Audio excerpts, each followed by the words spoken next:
Hello दोस्तों, जय हिंद। कैसे हो आप सभी लोग? उम्मीद करती हूँ बहुत अच्छे होंगे और अपनी तैयारी भी बहुत अच्छे से कर रहे होंगे। लास्ट वीडियो जो मैंने बनाई थी उसमें मैंने आप लोगों से कमेंट करके पूछा था कि आपको नेक्स्ट वीडियो कौन से टॉपिक पे चाहिए। तो इसमें सबसे ज़्यादा जो कमेंट था वो मैथ को लेके था और फिर जीएस को लेके था। तो फिर आज की वीडियो मैथ के ऊपर है कि मैथ की आपको तैयारी किस तरह से करनी चाहिए। बहुत सारे स्टूडेंट ऐसे हैं जिन्हें बेसिक से जानना है कि हमें बेसिक से तैयारी स्टार्ट करनी है, तो हम किस तरह से कर सकते हैं। या फिर मैं अपने बारे में बताऊंगी कि मैंने कैसे की थी और मेरे मैथ में अच्छे खासे मार्क्स थे। मैंने पिछली वीडियो में बताया ही था आप लोगों को। तो सबसे पहले वो देख लेते हैं कि आप लोगों को कौन कौन से चैप्टर्स करने हैं मैथ में। देखो, अगर आप जीएस पे बहुत ज़्यादा ध्यान लगाओगे ना, कितना भी पढ़ लेना जीएस को, लेकिन जीएस कभी भी आपको 40 क्वेश्चंस में से 35 क्वेश्चन तक सही नहीं करवा सकती है। और अगर आप मैथ को हर रोज 2 घंटे भी देते हो ना, जब तक आपका एग्जाम नहीं होता हर रोज 2 घंटे भी देते हो, तो इसमें गारंटीड आपके 40 में से एक आध क्वेश्चन माइनर मिस्टेक की वजह से गलत हो जाए तो हो जाए, लेकिन ये मैथ 40 में से 40 दे के जाएगा। ना रीजनिंग दे के जा सकती है इतना, ना वो हिंदी दे के जा सकती है जितना मैथ दे के जा सकता है। तो मैथ एक बहुत ही अच्छा सब्जेक्ट है, आप इसे पढ़िए और आपको बहुत कॉन्फिडेंस आता है। इसे हम लगाते हैं तो मन करता रहता है कि लगाते ही जाओ। तो आप लोग मैथ पढ़िए, मतलब मैथ में आपका ऐसा सब्जेक्ट है ये कि अगर आप इसे अच्छा कर लोगे ना तो आपके इसमें फुल मार्क्स आएंगे गारंटेड। तो इसमें मैथ में आप लोगों को कौन कौन से चैप्टर्स कंप्लीट करने हैं। देखो, नंबर सिस्टम बहुत इम्पोर्टेंट है और आपको नंबर सिस्टम करना है और इससे बहुत क्वेश्चंस भी आते हैं। और इसके अलावा आपको सिंप्लीफिकेशन करना है, सिंप्लीफिकेशन भी बहुत इंपॉर्टेंट है, क्वेश्चंस भी अच्छे खासे आते हैं। तीसरे नंबर पे आपको डेसिमल और फ्रैक्शन करना है। चौथे नंबर पे आपको एलसीएम एचसीएफ करना है और आपको रेशियो प्रोपोर्शन करना है, परसेंटेज करना है, प्रॉफिट एंड लॉस करना है, डिस्काउंट करना है, एसआईसीआई करना है, पार्टनरशिप करना है, एवरेज करना है, टाइम एंड वर्क करना है, टाइम एंड डिस्टेंस करना है। फिर उसके बाद आप लोगों को ग्राफ का क्वेश्चंस भी आते हैं इसमें, तो ग्राफ वाले क्वेश्चंस भी देखने हैं। और मेंसुरेशन आती है और इसमें एपी एचपी जीपी ये वाली श्रेणियाँ आई थी, तो आप लोगों को ये भी देखने हैं। इसके मैथ के 40 क्वेश्चंस आते हैं, एक क्वेश्चन वही 2.5 नंबर का होता है और इसका टोटल 100 मार्क्स का होता है। नेगेटिव मार्किंग आपकी होती नहीं है, बस सेक्शनल क्वालिफाई करना होगा आपको। 40 क्वेश्चंस में से 14 क्वेश्चन सही करने होंगे पास होने के लिए। लेकिन अगर आप 40 क्वेश्चंस में से 14 क्वेश्चन सही करोगे तो आपका नंबर नहीं आएगा।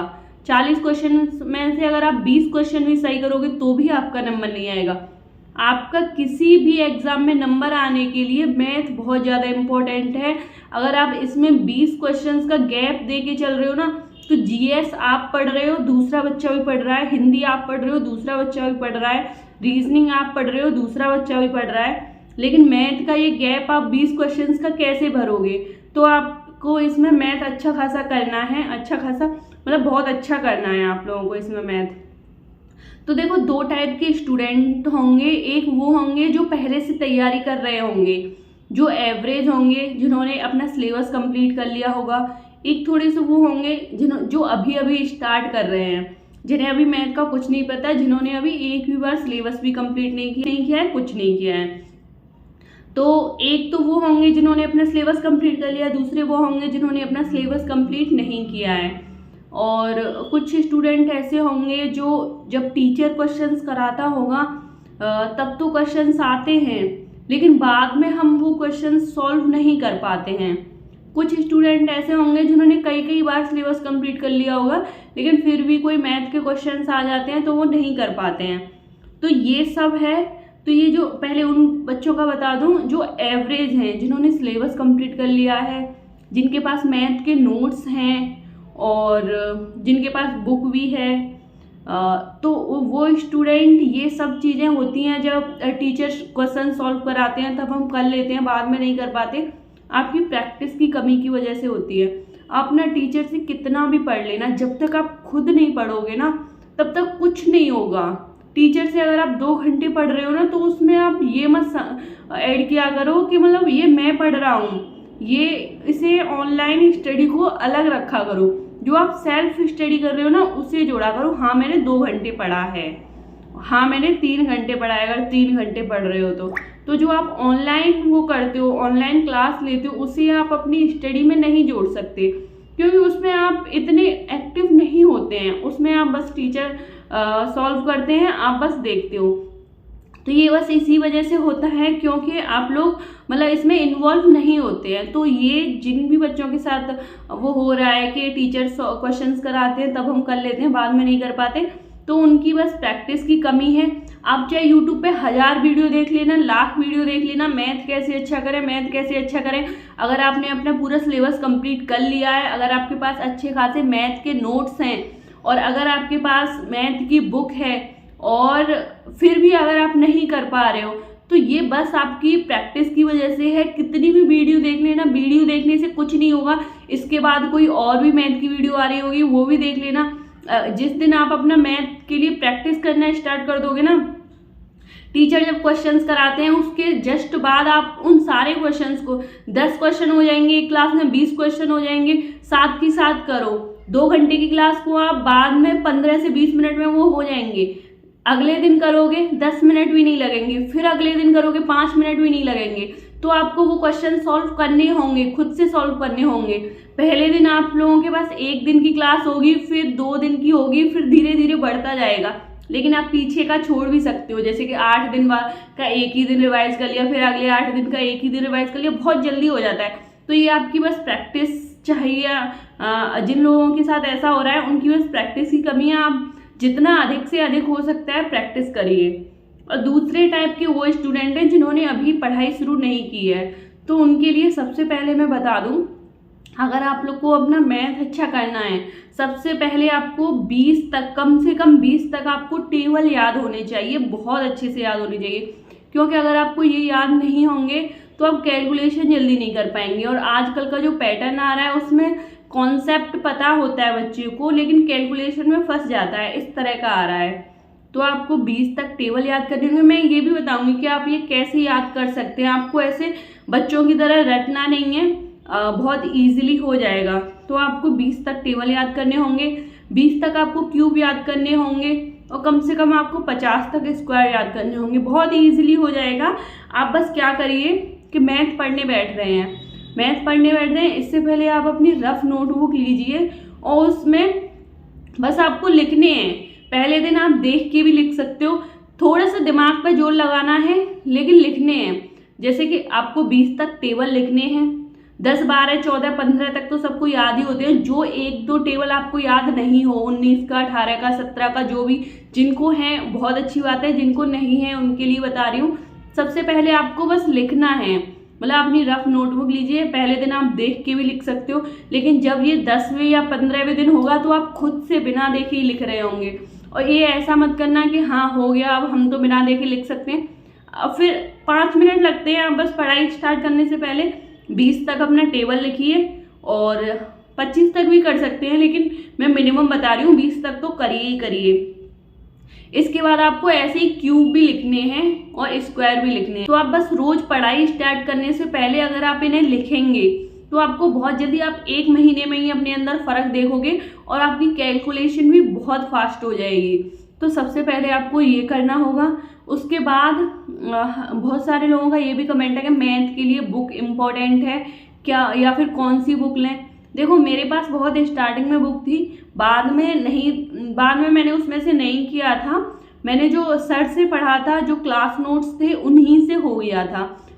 तो आप बुक लेना चाहते हो तो ले भी सकते हो, इतनी ज़्यादा इम्पोर्टेंट नहीं है। मैं आप लोगों के लिए एक मैथ की बुक का लिंक डिस्क्रिप्शन में डाल दूंगी, आप वहाँ से देख के ले सकते हो।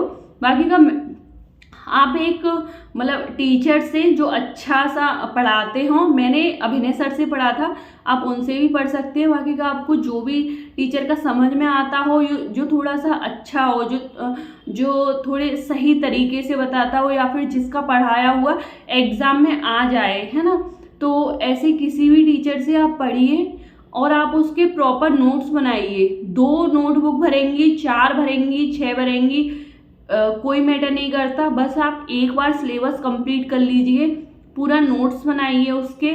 और जिनको कुछ भी नहीं आता है उनके लिए बता रही हूँ, मतलब आप बस एक क्लास देखते हुए नोट्स तो बना ही सकते हैं ना। और जब पहली बार हम टीचर हमें समझाता है तो पहली बार तो हमें समझ में आ ही जाता है। तो आप क्लास खत्म होने के जस्ट बाद आपको वो सॉल्व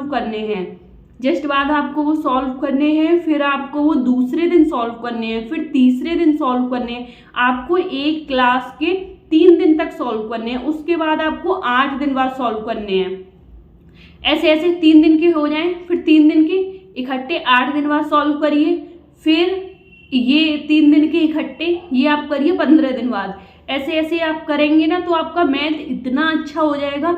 आपको लगता है कि मतलब नहीं क्वेश्चंस में बुक में अलग होते हैं, ये टीचर करा रहा है ये अलग हैं, कि कहीं से आ गए वो क्वेश्चंस अलग हैं, लेकिन जब आप किसी एक चीज़ को बहुत अच्छे से पढ़ लेते हो, मतलब 10 चीज़ों की तरफ मत भागिए कि ये बुक भी लगा लेता हूँ, इस टीचर का भी पढ़ लेता हूँ, उस टीचर का भी पढ़ लेता हूँ, इस टीचर ने यूट्यूब पे बहुत अच्छे से क्लास कराई हैं, उस टीचर ने बहुत अच्छे से क्लास कराई है, या फिर इसके नए क्वेश्चन है, इनकी तरफ मत भागिए। एक ही सोर्स रखिए, उसे बहुत बार रिवाइज करिए। यही सीक्रेट है सिलेक्शन का। उसे आप बहुत बार रिवाइज करिए, 5 बार करिए, 6 बार करिए। आपको मैथ नहीं आता है 10 बार करिए। आपको दूसरे लोगों से ज़्यादा मेहनत करनी है अगर आपको नहीं आता है तो। किसी को आता है वो 1 बार में भी समझ जाएगा, 2 बार में भी समझ जाएगा। आपको अगर कोई चीज़ नहीं आती है तो आपको खुद को देखना होगा, मैं 4 बार में समझता हूँ, मैं 5 बार में समझता हूँ। और जिसको क्वेश्चंस आते भी हैं वो हम अगर किसी भी बहुत लोग कहते हैं कि हम भूल जाते हैं, जब हम करते हैं तब तो हम अच्छे से करते हैं, या फिर कोई क्लास हुई उसे 8 दिन तक या फिर 1 महीने तक तो हमें अच्छे से रिवाइज है। भले ही आप एक कम क्लास लीजिए, लेकिन जो पिछला आपने पढ़ा हुआ है उसे रोज की रोज रिवाइज करते चलिए। इसका इतना ज़्यादा बेनिफिट मिलेगा आप सोच भी नहीं सकते। आप जीएस में भी ऐसे ही कर सकते हो, हर चीज़ में ऐसे ही कर सकते हो। मैं हमेशा ऐसे ही करती थी कि मैंने जो पिछला पढ़ा हुआ है, भले ही मैं आज का पढ़ने के लिए मेरे पास 2 घंटे बचे हैं, 4 घंटे बचे हैं, डजंट मैटर, बस मैंने जो पिछला पढ़ा हुआ है वो मुझे रिवाइज करना है। तो आप नया बहुत कम भी पढ़ते हो तो भी चलेगा, लेकिन पीछे वाले को भूलना नहीं है, क्योंकि आप पीछे बहुत कुछ पढ़ चुके होते हो। और फिर आपको ऐसे ऐसे करते चलना है, मतलब नई क्लासेस लेते चलना है और पुरानियों को रिवाइज करते चलना है। एक चैप्टर हो गया, फिर दूसरा चैप्टर है, फिर किसी दिन मन किया संडे को क्लास नहीं ले रहे, पूरा प्रॉफिट लॉस खत्म कर लिया, फिर एक दिन आप गैप कर सकते हो क्लास लेने से, 2 दिन गैप कर सकते हो, फिर मन किया। हाँ, आपको मैंने जो पढ़ा था, मैंने कोई कोर्स वोर्स नहीं लिया था, मैंने अभिनय सर का यूट्यूब पे फ्री में क्लासेस पढ़ी हुई थी। उनका मेंस का कोई बैच की क्लासेस पढ़ी हुई थी 88 डेज की, शायद वो अभी भी होंगी, बहुत पुरानी थी। तो मैंने वही क्लासेस लगाई थी। उसके अलावा मैंने वो अनअकैडमी पे फ्री में क्लासेस भी देते थे, तो मैं वो भी लगाती थी। तो वो क्लासेस और वो क्लासेस वही मैंने पढ़ी थी, उन्हीं के मैंने नोट्स बनाए थे, उन्हीं से किया था। तो आपको ऐसा भी नहीं है कि जिनके पास कि हमें वो बैच लेना पड़ेगा या फिर कुछ भी है। अगर आप फ्री में चाहो तो फ्री में भी पढ़ सकते हो। देखो, पढ़ने का आपके ऊपर है। मैं आपसे ये नहीं कह रही कि आप इस टीचर से पढ़िए, उस टीचर से पढ़िए, कोर्स लीजिए, कोर्स मत लीजिए, आपकी मर्जी है, आपको जैसा अच्छा लगे आप करिए। बस मैं बता रही हूँ कि ऐसे ऐसे आप कर सकते हो। तो उम्मीद करती हूँ आपको मैथ का समझ में आ गया होगा। बेसिक से जिन्हें कुछ भी नहीं आता है वो बस स्टार्ट करिए। देखो, जिस दिन आपका पढ़ने का मन ना करे ना, उस दिन बस खुद से 15 मिनट कह के खुद से कहिए कि मैं बस 15 मिनट पढ़ूंगा। खुद से कहिए बस ये वाले 5 क्वेश्चन सॉल्व करूंगा, उसके बाद नहीं पढ़ूंगा। फिर आपको अपने आप मजा आने लगता है, तो आप ऐसे ऐसे पढ़ते चले जाएंगे और आपको पता भी नहीं चलेगा। तो आप इस तरह से पढ़ सकते हैं। बस सक्सेस का एक ही सीक्रेट है कि आप जितना हो सकता है उतना रिवाइज करिए। वही क्वेश्चंस होते हैं। अगर आपने एक टीचर के क्वेश्चंस 10-10 बार लगा लिए ना, तो कोई भी यूट्यूब पे कोई भी टीचर कुछ भी करा रहा है, कोई भी क्लास करा है, आप सबके लगा लोगे। आपका क्या होता है कि आप उस टीचर का भूल चुके होते हो जिससे आप पढ़े हुए होते हो, तो आपको ऐसा लगता है इस टीचर ने तो नए करा दिए। तो पहले आप जिस टीचर से पढ़ रहे हैं उसका अच्छे से पढ़िए और उन्हें बहुत बहुत बार लगाइए क्वेश्चंस को, 5 बार, 6 बार, 7 बार, जितनी भी बार आपको समझ में आता हो। उससे पहले आप एक मतलब जो प्रीवियस ईयर की, जो भी यूपीएसआई की तैयारी करने के लिए सीरियस है, वो यूपीएसआई की प्रीवियस ईयर की बुक तो ज़रूर ले लेना, क्योंकि उससे आपको पता चलेगा, अदर सब्जेक्ट में भी पता चलेगा। जैसे कि मूल विधि के लिए भी बच्चे बहुत परेशान हैं, तो उसमें आपको पता चलेगा कि कितने क्वेश्चंस आ रहे हैं और हमें कितना पढ़ाया जा रहा है, इतना इम्पोर्टेंट नहीं है। आपको ये सारी चीज़ें पता चलेंगी। उम्मीद करती हूँ आपके लिए वीडियो हेल्पफुल रही होगी। अगर वीडियो पसंद आई हो तो वीडियो को लाइक करना, चैनल को सब्सक्राइब करना, और आपको नेक्स्ट वीडियो किस टॉपिक पे चाहिए या फिर आपको किस चीज़ में प्रॉब्लम हो रही है आप वो भी कमेंट करके बता सकते हैं। वीडियो को लाइक करना, चैनल को सब्सक्राइब करना। मिलते हैं अगली वीडियो में। Thank you so much.